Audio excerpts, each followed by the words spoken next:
Olá, sou o Guilherme Witt. Nesse vídeo eu vou apresentar a minha proposta de interruptor para o projeto do Smart Plug, proposto no PBL.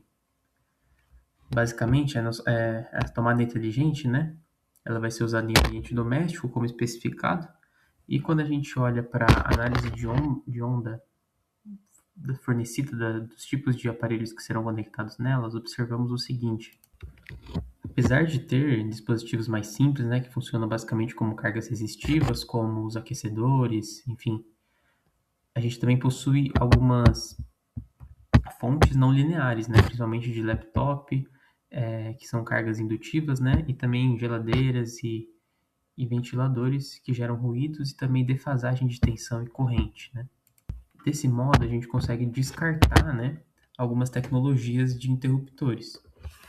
Ao analisar as tecnologias estudadas, a gente consegue descartar, sim, por uso de diodos de potência, porque basicamente ele é um componente não controlado, ele sempre vai conduzir quando polarizado diretamente, então ele não serve muito para ligar e desligar aparelhos sob um comando específico. O jack também, o triodo jack, basicamente ele não é um interruptor de carga, ele é usado em circuitos com disparo de gatilho de outros componentes. O GTO também, pois ele é voltado para altíssimas potências e não é o nosso caso, no uso doméstico.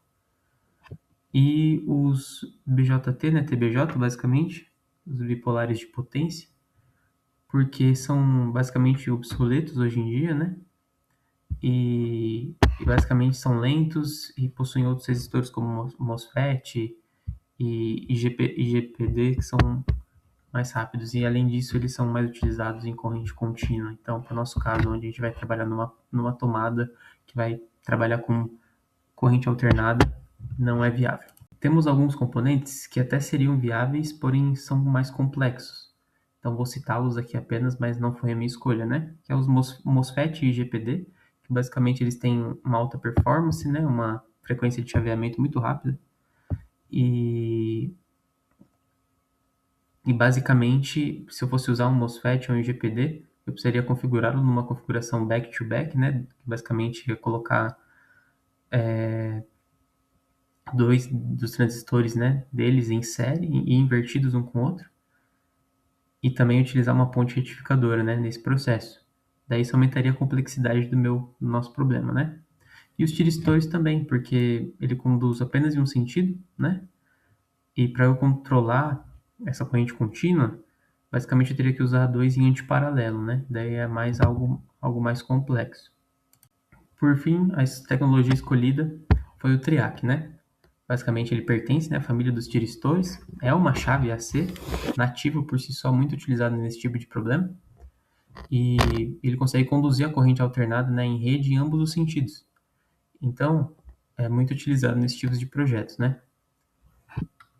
Basicamente, olhando para as especificações dos nossos dispositivos, com base nas formas de onda e tudo mais, a gente vê que o projeto ele vai exigir 20 amperes, de corrente máxima, e também numa tensão máxima ele precisa suportar pelo menos 600 volts, de tensão de pico repetitivo, na verdade,